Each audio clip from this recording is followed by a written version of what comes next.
Sa mga ayaw sumabay sa inaasahang Christmas rush, pwede nang mamili ng mga panregalo simula sa susunod na buwan sa Noel Bazaar. Mas pina-espesyal yan dahil sakto sa pagdiriwang nito ng ika-25 anibersaryo. Narito ang report ni Aubrey Carampel.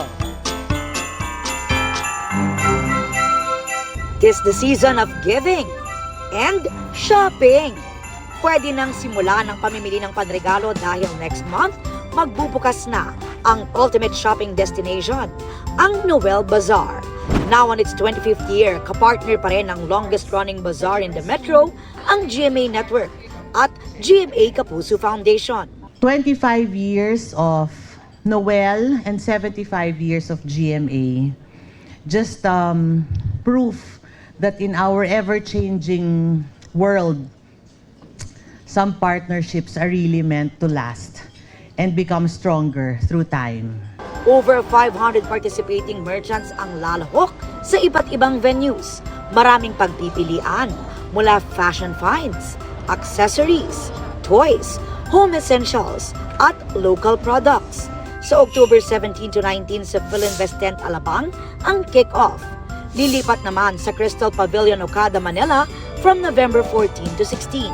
November 26 to 30 sa World Trade Center at balik sa Philinvest Tent Alabang sa December 18 to 21. For the Okada run and for the World Trade Bazaar run, we have our, of course, very popular GMA Kapuso Foundation Celebrity Ukay-Ukay booth. However, at the Philinvest tent, yung kick-off at saka yung finale mangyayari sa Philinvest tent.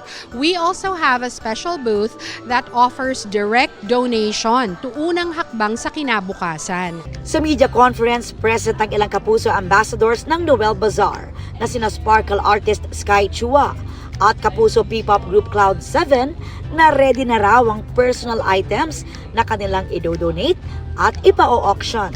We're really excited po na makita lahat ng aming mga fans and lahat ng mga shoppers sa mga venues and dates ng Noel Bazaar. I'm always happy to help out, especially nung nalaman ko yung backstory ng Noel Bazaar, partners pala sila ng Kapuso Foundation. So, talagang may matutulungan tayo pag pumunta tayo ng Noel Bazaar. Kabilang din sa Kapuso ambassador sina Carla Abellana, Jillian Ward, Rian Ramos, Ashley Ortega, Team Yap, Izzy Martinez at 24 Oras Chika Minute host Iya Arellano. May appearances at performances din mula sa Kapuso Stars. May mga mabibili ring gamit ng inyong favorite celebrities and GMA integrated news anchors. Hilig namin po sabihin sa Noel Bazaar, naka-shopping ka na, nakatulong ka pa. Dahil yung pagka pupunta ka, bumisita sa event, nag-shopping sa Ukay-Ukay or sa ating mga local merchants, nakakatulong din po talaga ito sa mga projects of Kapuso Foundation, lalong-lalo na sa pagpapatayo ng schools, tsaka yung mga disaster relief programs din po. Para sa GMA Integrated News, Aubrey Carampel, nakatutok 24 oras.